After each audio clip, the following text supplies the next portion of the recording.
Hey guys, subscribe for daily content. And if you're shopping for gear, make sure you check out the description for the newest items at some of the very best online retailers. There's also links for some of the items that I personally recommend. Thanks! What's going on YouTube? Metal Complex here, and today I've got another short little unboxing to share with you guys. I know who sent these. It's Kizer, and that's because here recently I unboxed the first half of this.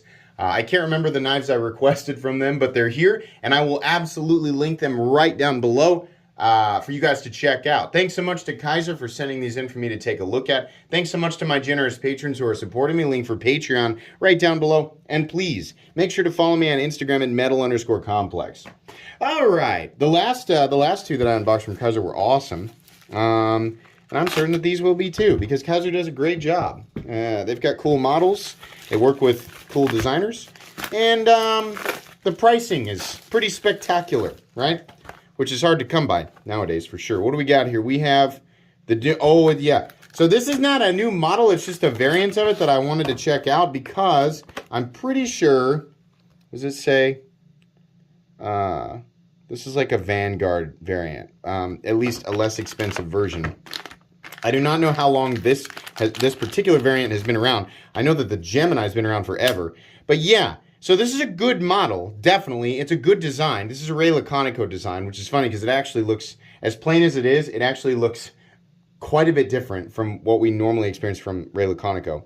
We have an N690 blade, which at this price point is, N690 is not my favorite steel, but it's a great steel, like for, you know, this general price range, right? The blade profile is fully flat ground. You can see right here, Gemini, it just says Gemini in kind of plain print. I love Kizer's tumbled finish. They do a great job with that. We have kind of some gray. See, this is kind of this has got to be like just like a micarta. Yeah, it's just kind of a black and gray micarta. We have some blue hardware there. That's cool, real simple pocket clip. This is an older design, so we have a screw that is taking priority over the clip. Maybe it's not like that on the original Gemini, I don't know, but I definitely don't like to see that. In any case, it still carries fairly, right? It's not carrying shallow as a result of that. It just could be carrying a little tiny bit deeper, which would be my preference. Pocket clip is okay. We've got a little bit of a bill right here. It's nice and thin though, and I think, yeah, we have recessed steel liners and a recessed liner lock.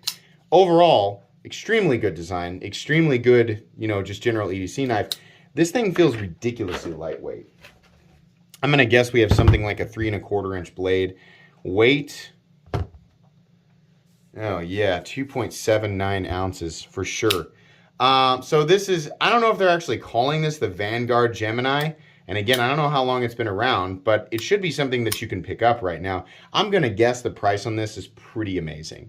Yeah, slight contouring on the scales, nice recessed liner lock. Kizer does a great liner lock. It never feels gritty. It never feels like there's, you know, like a bunch of lock stick or anything like that. The detent's always tuned correctly. We got nice centering. No detent lash of any kind. Flipping action's just really good. Kizer makes a good knife. Definitely. All right, and then we got some extra hardware. Kizer's been doing that lately. I don't know how long they've been doing it, but they definitely include additional hardware now, and it's cool. Like these are the you know, the blue tipped. I imagine they're steel screws that have just been heated to be blue. But it's nice that they send you extra screws, and a ton of them. It's not just like, you know, a couple. They send you a ton of extra screws.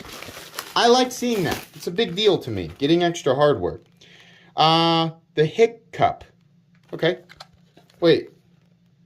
Designer's Ozo. Okay. So there's the Kizer Ozo is a knife by that same designer. Ah, yes, it's the other button lock. That's right.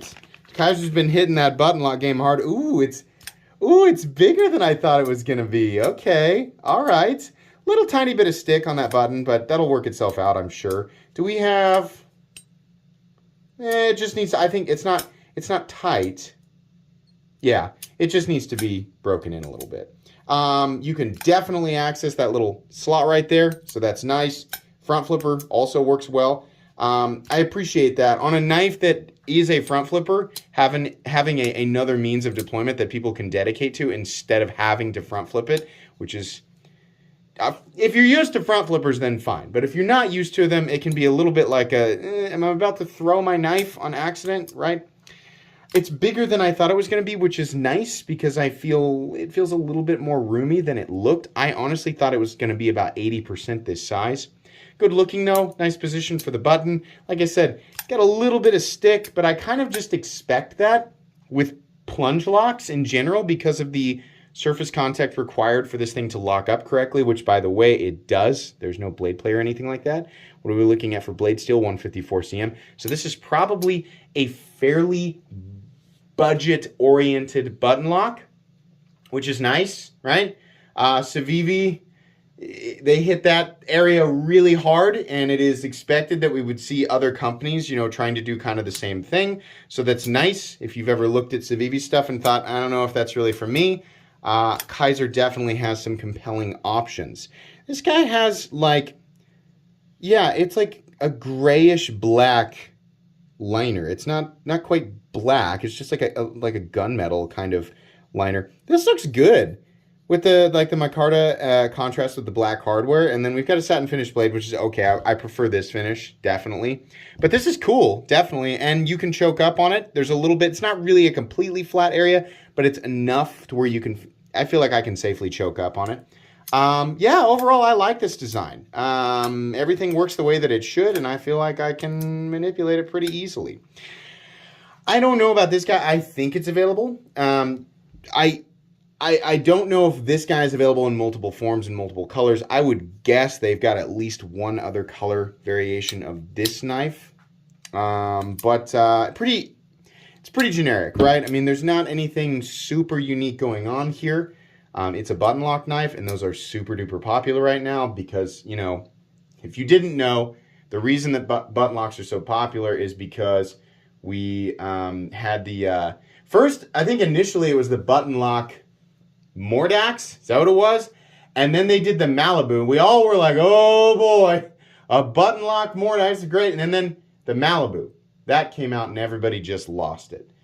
And then now the Malibu is just really, really hard to get, and it's like the most right? So then these other companies started creating less expensive, more available versions, right? Stuff that could be more easily mass produced.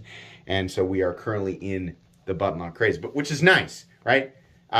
Because in the budget territory for the long, I'm not saying that this is specifically a budget knife, but in this less expensive territory, definitely less expensive than the Malibu, what we were seeing dominating was just liner locks. Like everything was a freaking liner lock, right?